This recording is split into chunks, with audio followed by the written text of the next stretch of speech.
이번이 마지막 한국 여행이 될지도 모릅니다. 여기는 태국 방콕의 한 여행사. 한 청년이 진지한 얼굴로 사람들 앞에서 이야기합니다. 그들은 모두 심각한 표정으로 청년의 이야기를 듣고 있었고 아무도 이 말에 반박하지 못했습니다. 그들은 무슨 의도로 마지막 한국 여행을 가려는 것일까요? 한국에서 그들을 기다리는 것은 무엇일까요? 그들의 마지막 한국 여행의 구독과 좋아요로 동행해 주시겠습니까? 감사합니다. 그럼 함께 이야기를 들으러 가보실까요?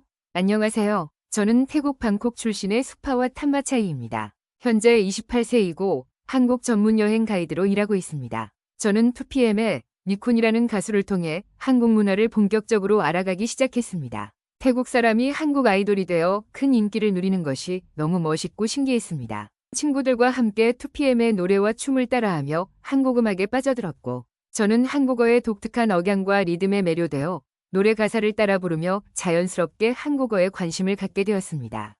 고등학교에 다니면서 저는 한국어를 독학하기로 결심합니다. 인터넷에서 한국어 강의를 찾아 열심히 들었고 K-팝 가사를 번역하며 어휘력을 늘렸습니다. 한국 예능 프로그램을 자주 보면서 한국의 유머 감각과 문화도 조금씩 이해되기 시작하자 저는 언젠가 꼭 한국에 가보겠다는 꿈을 품게 되었습니다. 대학에 진학할 때 저는 주저없이 관광 관련 학과를 선택했습니다. 한국과 관련된 일을 하고 싶다는 열망이 컸기 때문입니다. 저는 방콕의 마이돌 대학교 국제학부에서 관광 및 호텔 경영학을 전공하게 되었습니다. 대학 생활 동안 저는 정규 수업 외에도 한국어 학원을 다니며 꾸준히 한국어 실력을 키웠습니다. 한국 유학을 준비하면서 한국어 능력 시험 공부도 병행했는데 이 과정이 쉽지만은 않았습니다. 하지만 저는 포기하지 않고 매일 몇 시간씩 꾸준히 공부했고 결국 4급을 취득할 수 있었습니다. 제 노력이 결실을 맺어 3학년 때 한국의 경희대학교와의 교환학생 프로그램에 선발되었습니다. 저는 이 소식을 들었을 때 정말 기뻐서 밤새 잠을 이루지 못했습니다. 드디어 제 꿈이 현실이 되는 순간이었기 때문입니다. 2018년 8월, 저는 처음으로 한국 땅을 밟았습니다. 인천공항에 도착했을 때 느낀 그 설렘과 긴장감은 지금도 생생합니다. 경희대학교에서의 1년은 제 인생에서 가장 소중하고 의미 있는 시간이었습니다. 한국어 실력을 비약적으로 향상시켰을 뿐만 아니라 한국 문화와 사회에 대해 깊이 있게 이해할 수 있는 기회를 가졌습니다. 저는 수업을 들으면서 한국의 역사와 문화에 대해 배웠고 한국 학생들과 교류하며 그들의 사고방식과 생활방식을 이해하게 되었습니다. 주말마다 서울 곳곳을 탐방하며 한국의 전통과 현대가 공존하는 모습에 매료되었습니다. 특히 북촌 한옥마을과 종로의 첨단 기술이 융합된 모습을 보며 저는 한국의 독특한 매력을 발견했습니다. 제가 한국에서 공부하는 동안 가장 잘했다고 생각되는 일은 아르바이트였습니다. 저는 이태원의 한 태국 레스토랑에서 주말마다 서빙 일을 했는데 이를 통해 한국의 일상생활을 가까이에서 체험할 수 있었습니다. 저는 손님들과 대화를 나누며 한국어 실력을 키웠고 한국인들의 식문화와 소비 패턴도 배웠습니다. 때로는 문화 차이로 인한 오해와 갈등도 겪었지만 그 모든 경험이 제게는 귀중한 자산이 되었습니다. 유학 생활을 통해 저는 한국에 대한 애정과 동시에 객관적인 시각도 갖게 되었습니다. 저는 한류로 접했던 환상적인 이미지 너머의 실제 한국 사회를 보았고 그 장단점을 이해하게 되었습니다. 이 경험은 제가 나중에 가이드로 일하면서 태국 관광객들에게 보다 균형 잡힌 시각으로 한국을 소개할 수 있는 밑바탕이 되었습니다. 1년간의 유학을 마치고 태국으로 돌아왔을 때 저는 제 미래가 한국과 연결되어 있다고 확신했습니다. 태국으로 돌아온 후 저는 한국과 태국을 잇는 일을 하고 싶다는 강한 열망을 가지고 있었습니다. 제가 경험한 한국의 매력을 더 많은 태국 사람들에게 알리고 싶었기 때문입니다. 그래서 저는 방콕의 유명 아웃바운드 여행사인 타이코리아 커넥트에 입사 지원을 했고 운 좋게도 한국 전문 가이드로 일을 시작할 수 있었습니다. 처음에는 모든 것이 도전이었습니다. 한국에 대해 많이 알고 있다고 생각했지만 실제로 관광객들을 인솔하고 안내하는 것은 전혀 다른 차원의 일이었습니다. 밤늦게까지 한국의 역사, 문화, 관광지에 대해 공부했고 최신 한국 트렌드를 놓치지 않기 위해 항상 귀를 열어두었습니다. 제 노력은 곧 결실을 맺기 시작했습니다. 유창한 한국어 실력과 한국 문화에 대한 깊은 이해를 바탕으로 저는 점차 인기 있는 가이드로 자리 잡았습니다. 고객들은 제가 단순히 관광지를 안내하는 것을 넘어 한국 사람들의 일상과 문화를 생생하게 전달해준다며 좋아했습니다. 특히 제가 직접 경험한 한국 대학 생활이나 아르바이트 이야기는 항상 큰 호응을 얻었습니다. 저는 태국인들에게 한국의 진면목을 소개하는 것에 큰 보람을 느꼈습니다. 드라마나 K-팝으로만 한국을 알던 사람들이 제 안내로 실제 한국의 모습을 보고 감동하는 순간 그들의 눈빛이 변하는 걸 볼 때마다 제 직업에 대한 자부심이 커졌습니다. 시간이 흘러 저는 어느새 5년차 베테랑 가이드가 되었습니다. 회사에서도 인정받아 한국 투어 팀장으로 승진했고 제가 기획한 특별 투어 프로그램들은 항상 예약이 금방 마감될 정도로 인기였습니다. 제 꿈을 이룬 것 같아 정말 행복했습니다. 하지만 최근 한태 관계의 급격한 변화로 인해 갑자기 직업적 위기를 맞게 되었습니다. 한국의 태국인 입국 심사 강화 조치로 인해 많은 태국인들이 한국 여행을 꺼리게 된 것입니다. 제가 인솔하려던 단체 관광객들이 하나둘 취소하기 시작했고 새로운 예약도 급격히 줄어들었습니다. 제가 처음 벤코리아 움직임을 실감한 건 소셜미디어를 통해서였습니다. 어느 날 아침 평소처럼 인스타그램을 둘러보다가 태국의 유명 여행 인플루언서 찬타라의 게시물을 보게 되었습니다. 그녀는 눈물 흘리는 이모티콘과 함께 긴 글을 올렸는데 내용인즉 한국 입국장에서 8시간 동안 신문을 받고 결국 입국이 거부되어 강제 귀국당했다는 것이었습니다. 찬타라는 자신의 경험을 상세히 설명했습니다. 그녀는 모든 필요 서류를 준비했음에도 불구하고 한국 입국 심사관들이 그녀를 잠재적 불법 체류자로 의심했다고 했습니다. 그녀는 자신이 100만 명이 넘는 팔로워를 가진 인플루언서이며 한국 화장품 브랜드의 홍보 행사 참석차 방문한 것임을 설명했지만 소용없었다고 했습니다. 이 게시물은 순식간에 퍼져나갔고 댓글란은 분노와 실망으로 가득 찼습니다. 많은 태국인들이 자신들도 비슷한 경험을 했다며 공감의 목소리를 냈고 일부는 한국 제품 불매를 제안하기 시작했습니다. 그리고 얼마 지나지 않아 트위터에서 벤코리아, 태국인 차별, 한국 여행 금지 등의 해시태그가 트렌드에 올랐습니다. 저는 믿을 수 없는 속도로 이 해시태그들이 퍼져나가는 것을 목격했습니다. SNS에는 여행을 위해 5년 동안 돈을 모았는데 급여에 비해 너무 많은 돈을 갖고 있다는 이유로 입국이 거부됐다. 출입국관리소에서 한국에 4번이나 관광을 왔는데 아직도 부족하냐는 질문을 받았다 등의 억울한 사연들이 올라왔고 불과 하루 만에 한국 방문 금지 해시태그를 단 게시물이 100만 개를 넘어섰고 이는 태국 트위터 역사상 가장 빠른 확산 속도였습니다. 사람들은 단순히 불만을 표출하는 데 그치지 않았습니다. 한국 제품 불매 운동이 본격화되기 시작했고 방콕 시내의 한국 음식점들은 갑자기 손님이 줄었다며 어려움을 호소했습니다. 심지어 일부 과격한 사람들은 한국 대사관 앞에서 시위를 벌이기도 했습니다. 이 상황을 틈타 일부 일본 언론이 반항 감정을 부추기는 보도를 하기 시작했습니다. 니혼게이자이 신문은 한국의 입국 거부 사례를 과장하여 보도하며 태국인들이 한국 대신 일본을 선호한다고 주장했습니다. 태국여행사협회의 순돈 라타나벗 부회장이 이 신문과의 인터뷰에서 한국의 관광 매력을 폄하하는 발언을 해 논란이 되었습니다. 그는 한국의 관광 명소가 적고 일시적이며 중국과 일본이 더 매력적인 관광지라고 주장했습니다. 이러한 발언들은 양국 관계에 부정적인 영향을 미쳤고 결국 태국여행사협회 회장이 한국에 공식 사과를 하는 상황까지 이어졌습니다. 제 회사도 이 사태를 피해갈 수 없었습니다. 취소 전화가 빗발쳤고 동료들과 저는 어찌할 바를 몰라 갈팡질팡했습니다. 가장 충격적이었던 건 제가 그동안 한국의 매력을 열심히 소개했던 고객들조차 태도를 바꾸는 모습이었습니다. 스파와 씨가 그렇게 좋다고 했던 한국이 우리를 이렇게 대하다니 너무 실망스러워요 라는 말을 들을 때마다 제 마음은 무너져 내렸습니다. 벤코리아 운동이 절정에 달했을 때 저는 제 역할에 대해 깊이 고민했습니다. 한국 전문 가이드로서 그리고 한국과 태국 양국을 사랑하는 사람으로서 저는 이 상황을 그저 지켜볼 수만은 없었습니다. 먼저 저는 제 소셜미디어 계정을 통해 양측의 입장을 이해하려는 노력이 필요하다는 메시지를 전했습니다. 한국의 입국 심사 강화에는 이유가 있을 것이며 동시에 태국인들의 실망과 분노 또한 이해할 만하다고 말했죠.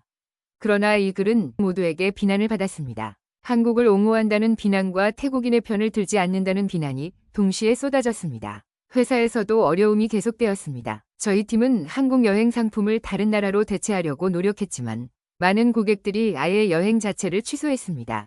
동료들 중 몇몇은 다른 부서로 옮기거나 퇴사를 하기도 했습니다. 이런 와중에 저는 우연히 한 뉴스를 접하게 되었습니다. 한국 불법 체류 외국인 중 태국이 1위이고 태국 여행객 20만 명 중 15만 명 이상이 불법 체류자이며 한국에서 불법 체류 중인 태국인 중 일부가 심각한 범죄에 연루되고 있다는 내용이었습니다. 또 작년에는 인천에서 진행한 태국 가수 암추띠마의 공연에서 불법 체류자들이 검거되었다고 합니다. 이 뉴스는 저에게 큰 충격을 주었습니다. 제가 알고 있던 한국, 그리고 제가 알고 있던 태국인들의 모습과는 너무나 달랐기 때문입니다. 그때 저는 결심했습니다. 직접 한국에 가서 이 문제의 실체를 파악해야겠다고 말입니다. 단순히 뉴스나 소셜미디어의 이야기를 듣는 것이 아니라 제 눈으로 직접 보고 판단해야 한다고 생각했습니다. 물론 이는 쉬운 결정이 아니었습니다. 벤 코리아, 정서가 강한 상황에서 한국행을 결정하는 것은 주변의 반대를 감수해야 했습니다. 심지어 제 가족들조차 위험할 수 있다며 만류했습니다. 하지만 저는 제가 양국 간의 오해를 풀고 가교 역할을 할 수 있는 적임자라고 믿었습니다. 그래서 저는 마지막 한국 여행 상품을 기획했습니다. 진실을 찾아서 한국과 태국의 오해를 풀다라는 이름의 이 여행은 한국의 현실을 있는 그대로 보고 이해하고자 하는 태국인들을 위한 것이었습니다.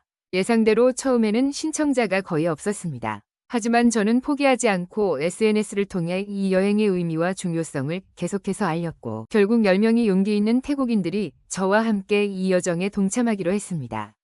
우리 일행 10명은 다양한 배경을 가진 사람들이었습니다. 태국의 유명 여행 블로거 2명, 태국 국립대학교 관광학과 학생 3명, 태국 여행사 직원 2명, 그리고 한국에 관심 있는 일반 태국인 3명으로 구성되어 있었습니다. 이렇게 다양한 시각을 가진 사람들이 모여 한국의 실상을 직접 확인하고 경험을 공유하는 것이 이번 여행의 목적이었습니다.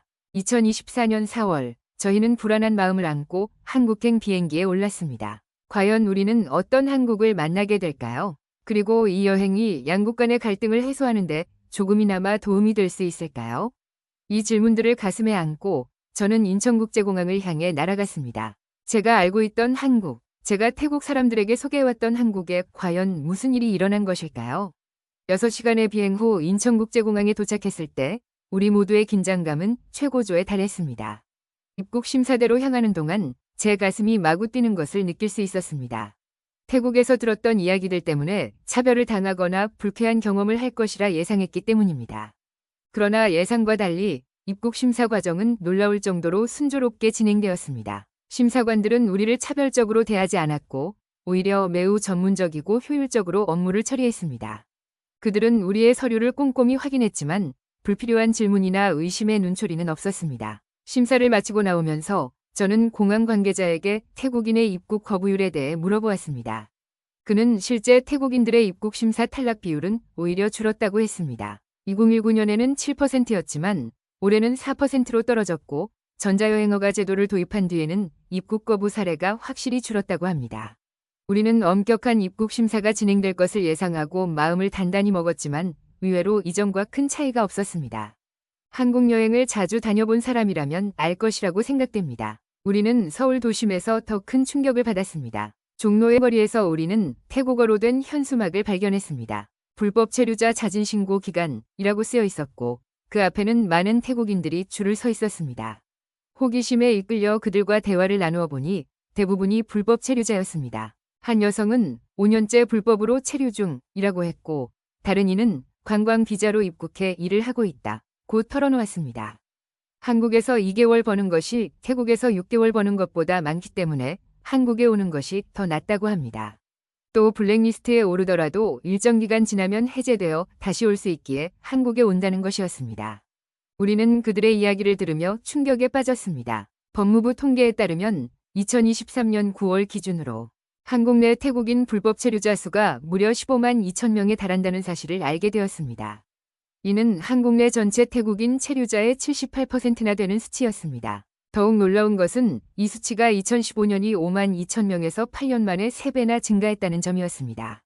불법 체류자 수만 보면 중국의 2배가 넘습니다. 태국이 2016년 이후 계속해서 한국 내 불법 체류자 출신 국가 1위라는 사실을 알게 되었을 때 우리는 충격과 함께 깊은 부끄러움을 느꼈습니다. 이는 우리 태국인들이 진지하게 고민하고 개선해야 할 문제라는 것을 깨달았습니다. 한국에 불법 체류 중인 한 남성은 브로커를 통해 한국에 왔다가 여권을 빼앗기고 강제 노동을 당했다고 합니다. 또 다른 이는 불법 체류 상태라 병원을 가지 못해 고통받고 있다고 했습니다. 여성들은 마사지샵 등을 통해 성매매를 강요받는 경우도 있다고 합니다. 이들의 이야기를 들으며 우리는 불법 체류가 단순히 법적 문제를 넘어 심각한 인권 문제로 이어질 수 있다는 것을 깨달았습니다. 불법 체류자를 태국으로 보내는 것이 한편으로는 가혹해 보이지만 인도적인 측면에서는 낫다는 생각이 들었습니다. 이런 현실을 마주하면서 태국에서 들었던 소문들이 단순한 과장이 아니라 실제 존재하는 심각한 문제라는 것을 깨달았습니다. 동시에 한국 정부가 왜 입국 심사를 강화할 수밖에 없는지 이해하게 되었습니다. 그러나 한편으로는 1981년부터 시행된 한태 무사증 협정이 이런 상황을 초래했다는 점에서 양국 정부가 이 문제를 해결하기 위해 더욱 긴밀히 협력해야 한다는 생각도 들었습니다. 이 경험은 우리에게 큰 충격을 주었지만 동시에 우리의 여행 목적에 대해 다시 한번 생각하게 만들었습니다. 앞으로의 일정에서 이 문제에 대해 더 깊이 있는 조사와 이해가 필요하다는 것을 절실히 느꼈습니다. 불법 체류자들을 만나고 나서 교환학생 시절 아르바이트했던 이태원의 태국 식당을 방문했습니다. 그곳은 한국인이 운영하는 식당으로 주방은 태국 출신의 셰프가 맡고 있습니다. 오랜만에 만나 인사를 나누고 근황을 물으니 그는 충격적인 이야기를 들려주었습니다. 최근 불법 체류 태국인들의 범죄가 늘어나면서 우리같이 합법적으로 일하는 사람들은 더 조심하게 되었어요. 한국 정부가 확실히 불법 체류자를 관리해주니까 오히려 우리는 더 떳떳하고 편해졌어요. 한국을 방문하는 관광객 3위에 들 만큼 많은 태국 관광객을 포기하면서까지 불법 체류자를 관리하는 이유를 알 것 같았습니다. 다음 날 저희는 교환학생 시절에 다녔던 경희대학교를 찾아갔습니다. 제 지도 교수님의 도움으로 학생들과 인터뷰를 할 수 있었습니다. 사실 태국처럼 한국에도 태국을 반대하는 정서가 있을까 봐 인터뷰가 조심스러웠는데 막상 진행해보니 그런 느낌은 전혀 없었습니다. 불법 체류자들이 범죄에 가담하는 것에는 우려를 표시했지만 동시에 그들의 안위를 걱정하는 사람들이 많았습니다. 한국 입국 거부당했다고 전국적으로 한국 반대 운동을 벌이는 태국과는 사뭇 다른 분위기였습니다. 저는 갑자기 그 시민의식이 부러워졌습니다. 한국 사람들은 분명 들불처럼 일어나 시위를 하기도 하지만 그것은 논리적인 판단에 기초한 행동이라는 점이 우리와 달랐습니다. 그런 성숙한 시민의식이 한국을 다른 나라의 원조를 받을 수밖에 없었던 최빈국에서 초강대국으로 만들어준 힘이 아닐까 싶었습니다. 사리분별이 분명한 학생들의 모습에 용기를 내어 거리로 나가 일반인들에게도 인터뷰를 제안했습니다. 예상대로 한국 사람들은 태국에 적대적이지 않았습니다. 태국 여행객의 70% 이상이 불법 체류자로 인류라는 말을 듣고도 그럴 수밖에 없는 사람들을 이해하는 목소리를 들을 수 있었습니다.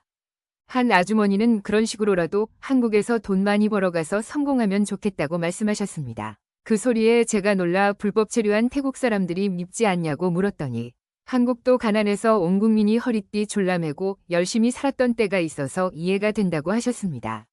제가 계속해서 놀라자 오히려 열심히 사는 사람들을 욕해야 하는 것이냐며 반문하셨습니다. 저는 뜻하지 않은 질문 공격에 잠시 아무 말도 할 수 없었습니다. 아주머니는 한나라의 법을 위반한 것이니 처벌을 면하기는 힘들겠지만 그래도 잘 해결되고 정당하게 한국에서 일하며 살 수 있기를 희망한다고 말씀하시고는 가셨습니다. 이 포용력은 어디에서 오는 것인가요? 이 이야기를 듣고 계신 분 중에 답을 알고 계신 분 있으면 알려주세요. 저는 너무 궁금합니다. 이 영상에 댓글 남겨주시면 제가 확인할 수 있습니다. 저는 그 이유가 너무 궁금했고 또 그만큼 한국이 더 좋아졌습니다. 또 다른 분은 이렇게 말했습니다. 태국 문화를 정말 좋아해요. 하지만 최근 뉴스를 보면 불법 체류 문제가 심각한 것 같아 걱정됩니다. 양국이 이 문제를 잘 해결해서 더 좋은 관계를 유지했으면 좋겠어요. 대부분의 한국인들은 여전히 태국과 태국인들에 대해 긍정적인 인식을 갖고 있었습니다. 인터뷰를 할 때마다 한국 금지를 외치는 수많은 태국인들의 목소리가 들리는 것 같아 마음이 불편했습니다. 우리는 왜 이렇게 성숙한 시민의식이 없는 걸까요? 왜 좀비처럼 누군가가 한 말에 다 같이 달려들어 물어뜯고 있는 걸까요? 저는 거리 인터뷰를 통해 한국의 입장을 이해하기 시작했습니다. 실제 태국 불법 체류자 현황을 조사해보니 2023년 9월 기준으로 약 15만 7천 명이 태국인 불법 체류자가 있으며 이는 한국 내 태국인 체류자의 약 78%에 달하는 수치였습니다. 굉장히 높은 비율이지만 이런 불법 체류자들이 마약이나 성범죄 등에 연루된다는 것도 큰 문제입니다. 이런 상황에서 한국 정부가 입국 심사를 신중히 할 수밖에 없다는 것을 깨달았습니다. 인터뷰를 마치고 일행 중 한 명이 말했습니다. 우리가 들었던 이야기의 진실을 직접 확인하게 되어 다행이에요. 이제 태국에 돌아가서 우리가 본 진짜 한국의 모습을 알려야 해요. 이 말에 모두가 고개를 끄덕였고 저는 이 경험이 작지 의미 있는 변화의 시작이 될 수 있겠다는 희망을 품었습니다. 그리고 우리의 경험을 담은 영상을 편집하여 인스타그램과 유튜브에 올리기로 했습니다. 우리는 한국 정부가 불법 체류자 문제에 대응하기 위해 첨단 기술과 정책을 조화롭게 활용하고 있다는 사실을 알게 되었습니다. 먼저 AI 기반 불법 체류자 관리 시스템에 대해 알아보았습니다. 과학기술정보통신부와 법무부가 협력하여 인공지능 AI 기반 출입국 관리 시스템 고도화를 위한 식별 추적 시스템 실증랩을 개소했다는 소식을 들었습니다. 이 시스템은 AI가 학습된 안면인식 기술을 활용하여 출입국자를 식별하고 범죄나 위험 행동을 사전에 감지하고 예방할 수 있다고 합니다.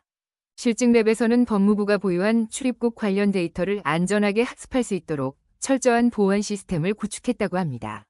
합법 체류 태국인들의 삶과 고충에 대해서도 이해할 수 있었습니다. 특히 유학생들의 상황이 눈에 띄었습니다. 한국 정부는 유학생을 이민정책의 보물로 여기고 있지만 동시에 불법 체류자로 전락하는 문제도 심각하다는 것을 알게 되었습니다.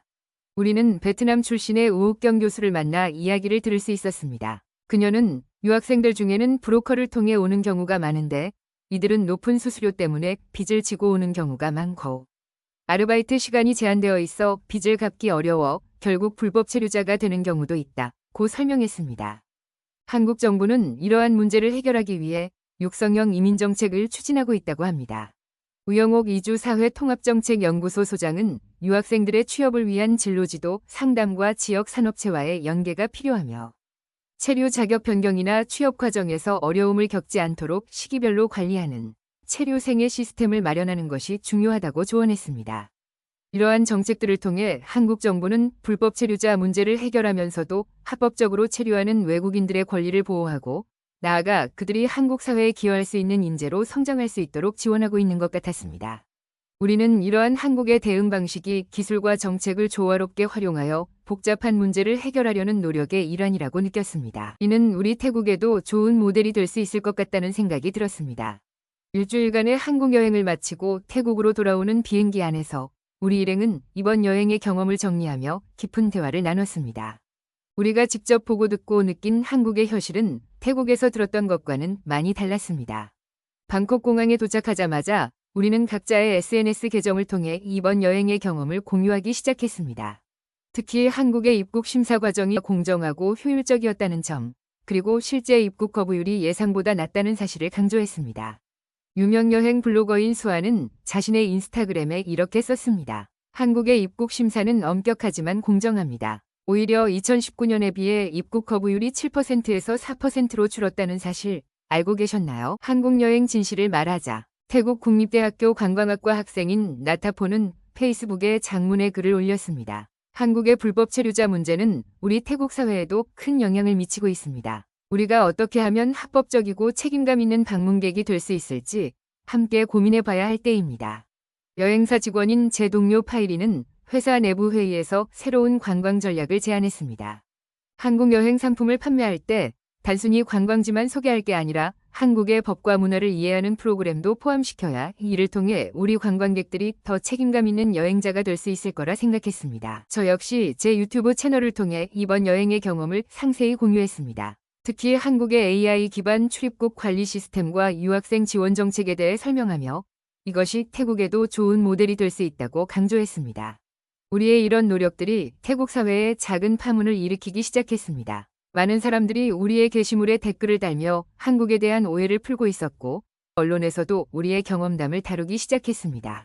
한 달 후 저는 태국 관광청으로부터 연락을 받았습니다. 그들은 한태 관계 개선을 위한 새로운 캠페인을 기획 중이었고 우리의 경험을 바탕으로 한 자문을 요청했습니다. 이번 여행을 통해 우리는 불법 체류자 문제를 해결하는 것이 합법 체류자들에게도 큰 도움이 된다는 사실을 깨달았습니다. 이태원의 태국 식당에서 만난 요리사의 말이 떠올랐습니다. 한국 정부가 불법 체류자를 철저히 관리하니 우리 같은 합법 체류자들은 오히려 더 떳떳하고 편해졌어요. 실제로 불법 체류자가 줄어들면 외국인 노동자에 대한 부정적인 인식도 줄어들 것입니다. 이는 취업, 주거, 일상생활 등 여러 면에서 합법 체류자들의 삶의 질을 높일 수 있습니다.